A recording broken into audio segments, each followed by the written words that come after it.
आगाह कयो खे जैकबाबाद में जिते ॻोठ गुलाब माछी में राइस मिल की भित किरण सबबि एक ॼणो फोती वियो है, जन ते 3 ॼणा ज़ख़्मी थी पिया आहिनि।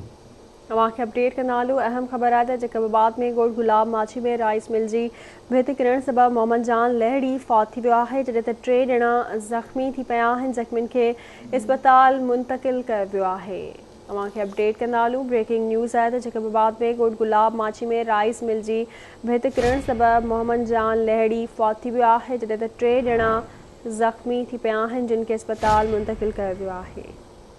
अफ़सोसनाक ख़बर अवां ताईं पहुचे पिया। जैकबाबाद में जिते ॻोठ गुलाब माछी में राइस मिल की भित किरण सबबि मोहम्मद जान लहड़ी फौत थी वियो, जॾहिं त 3 ॼणा ज़ख़्मी थी पिया आहिनि। ज़ख़्मियुनि खे तिबी इमदाद लाइ इस्पताल रवानो कियो वियो आहे।